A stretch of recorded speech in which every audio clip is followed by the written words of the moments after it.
और आज हमारे साथ TCR इंजीनियरिंग में यहाँ पे मौजूद है हमारे HR manager Atul Yadav ji. Atul Yadav sir, आपलं स्वागत आहे। थँक्यू।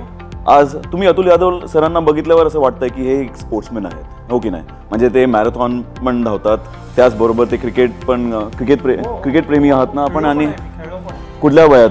मी एक 10 वर्षापूर्वी मी अंडर 19 वगैरे खेळलो आणि क्लब क्रिकेट आता मी शेवटपर्यंत खेळत होतो। तर असे स्पोर्ट्स एन्थुझियास्ट आणि फिट असे आमचे HR मॅनेजर आहेत। तर सर्वात आधी आपल्याबद्दल TCR इंजिनिअरिंगमध्ये समानता जेव्हा आपण हा शब्द घेऊन येतो, इक्वालिटी जे आपण सगळेकडे आपण असं सर्वांबरोबर बोलत असतो की एका कंपनीमध्ये समानता असणं हे खूप गरजेचं असतं। तर TCR इंजिनिअरिंगमध्ये समानता हे कसं आपण सांगू शकता मला? खरंच धन्यवाद करतो, कारण हा प्रश्न खूप महत्त्वाचा होता।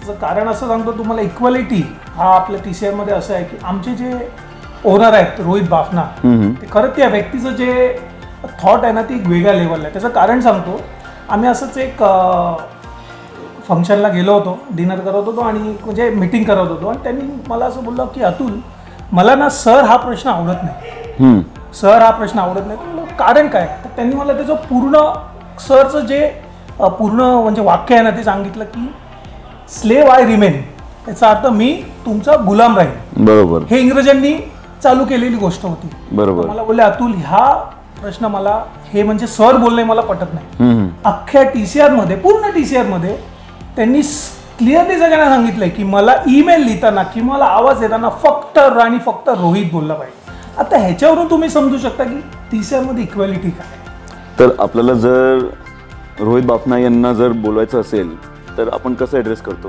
रोहित। ओ, एका तुम्ही म्हणजे मोठ्या भावाला कसं, मोठ्या भावाला तुम्ही थोडी सर का काय, एक तर तुम्ही दादा बोलता किंवा नावाने बोलता। बरोबर, एका भावाला आपण आवाज देतो ना रोहित, अच्छा, तसं आम्ही रोहित म्हणून त्यांना संबोधित करतो काही असं। आणि तसंच सगळे पण म्हणजे सगळे एम्प्लॉईज जे आहेत ते रोहित बाफना यांना असंच संबोधित करतात। म्हणजे त्यांनी असं सांगितलं की मला हे बोला, पण काय काय वेळेस असं असतं एक रिस्पेक्ट म्हणून ते सर बोलतात वेगळं, पण त्यांनी क्लिअरली सांगितलं की मला सर हा प्रश्न बिलकुल नका करू। आणि इथेच आपल्याला म्हणजे त्याच्याने काय होतं, त्यांचा जो विजन आहे की कंपनीला पुढे न्यायचं, तर कंपनी तेव्हाच पुढे जाईल जेव्हा मालक आणि एम्प्लॉई हे एका लेवलला, एका थॉटनी, एका विचाराने पुढे जाते। बरोबर आहे, बरोबर आहे, वाव। आणि त्याचबरोबर आता TCR इंजिनिअरिंगमध्ये आपण समानता तर आपण सांगितली की किती मस्त प्रमाणे आपण समानता घेऊन येतोय आणि सरांनी आणि हायर लिडरशिप टीमनीच आपल्याला असं हे करून दिलंय, सोपं करून दिलंय आपल्यासाठी।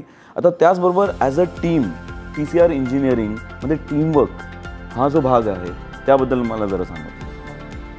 आपण जेव्हा कंपनी म्हणतो, जसं क्रिकेट सांघिक खेळ आहे, तुम्ही असं कोणीच नाही बोलू शकत की आता आपण वर्ल्ड कप जिंकलो, रिसेंटली आपण T20 वर्ल्ड कप जिंकलो, आपला सगळ्या भारतीयांना त्याचा एक अभिमान आहे, तर तुम्ही ते सांगू शकत नाही की हा फक्त विराट कोहलीनी त्याच्यात परफॉर्म केलाय का रोहितनी परफॉर्म केलाय का, सगळ्यांनी परफॉर्म केला। बरोबर, जसं ती टीम वर्क आहे तसंच आपल्या इंडियन टीमकडे रोहित शर्मा आहे आणि आमच्या TCR कडे रोहित बाफना आहे। तर ह्या गोष्टी जसं त्यांची थॉट आहे की कुठलीही गोष्ट तुम्ही टीमनीच गेले पाहिजे, टीमला घेऊन गेला तर कुठली गोष्ट ती सोपी होते। आणि त्याच अनुषंगाने आपली जे रोहित बाफना आहे त्यांचा तो विजन आहे की आपण फक्त टीमनीच पुढे गेलं पाहिजे। तर असं एक उदाहरण द्यायचं असेल तर अशी एक कुठली तरी एक गोष्ट जर सांगायची असेल तर?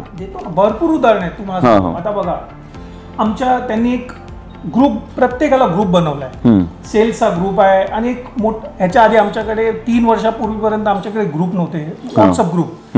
आता त्या व्हॉट्सअप ग्रुप त्यांनी चालू केलाय स्टाफचा। कोणालाही काही प्रॉब्लेम आहे किंवा कुठे अडकले तर तुम्ही त्याच्यात मेसेज करा आणि तुम्हाला त्याचं सॉल्युशन लगेच येईल। तर हा जो, त्याच्याने काय होतं की आता माझ्यासारखा नाही पण अजून कोण एम्प्लॉई आहे त्याला रोहित बाफनापर्यंत एखादी गोष्ट पोचवायची, एकदम सोपा, दरवाजे उघडे असतात, तुम्ही या, मला बोला आणि टीम कंपनी कुठे जाते त्या अनुषंगाने तुम्हाला जे काय माझी मदत लागेल ते तुम्हाला मी करायला तयार आहे। अरे वा, म्हणजे एक TCR इंजिनिअरिंग म्हणजे ही एक कम्युनिटी झाली आहे, फॅमिली आहे एक, आणि सगळे एकमेकांना मदत करायला एका पायावर थांबलेले असतात। अरे वा, सुरेख, खूपच चांगलं वाटलं। आता आपलं एवढं चांगलं स्पोर्ट्स बॅकग्राऊंड आहे आणि त्यात आपण ह्युमन रिसोर्स मॅनेजर आहात, तर माणुसकी आणि स्पर्धा या दोन गोष्टींना जर एकत्र घेऊन आलं तर आपली विचारधारा काय आहे? आता तुम्हाला मी रिसेंटली सांगतो, मी असंच रोहित बाफनांबरोबर बसलेलो, तर त्यांना बोललो की मला असं वाटतं की आपल्या कंपनीत एखादी जिम किंवा काहीतरी असावं. त्यांनी बोलल्यानंतर 1 तासात मला त्याचं अप्रुव्हल दिलं. तुम्ही 3ऱ्या माळ्यावर जाऊन बघू शकता, आपल्या कंपनी जिम ओपन झालेली आहे. अरे वा.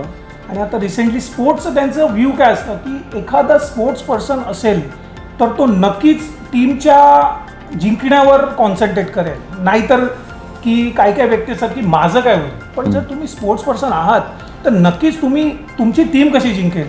आता तुम्ही कंपनीत जर टीम स्पोर्ट्सच्या अनुषंगाने कराल तर तुम्ही हाच विचार कराल की कंपनी कशी पुढे जाईल. अरे वा. आता मी रिसेंटली सांगतो तुम्हाला, जे दिनेश लाड गुरुजी आहेत त्यांना मी रिसेंटली रोहित बाफनांनी त्यांचा इंटरव्ह्यू पाहिला की ते जसं शार्दुल ठाकूर, रोहित शर्मा यांना त्यांनी या मोठ्या कोच केले, मोठे क्रिकेटर जे इंडियाला भारताला त्यांनीच दिलेत. तर त्यांनी एक इंटरव्ह्यू बघितला त्यांचा की ते हे चालवतात आहेत, लोकांना घडवतात आहेत.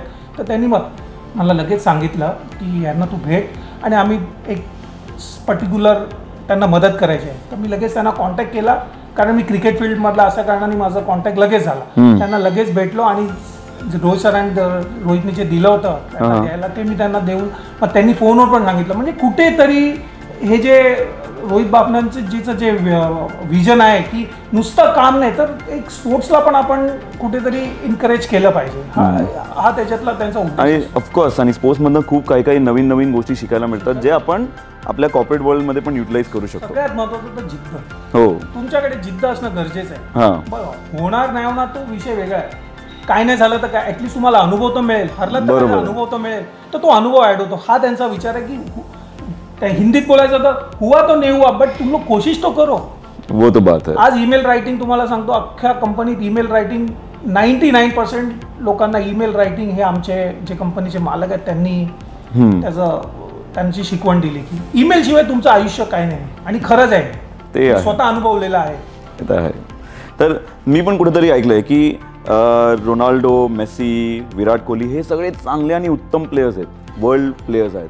पण प्रत्येक प्लेयरला किती पण चांगला असो तरी एक कोचची गरज असते आणि ते कोचिंग असं आपण सांगू शकतो की आपल्याला TCR इंजिनिअरिंगमध्ये मिळतं. आणि आपले कोच आहेत रोहित बाफना.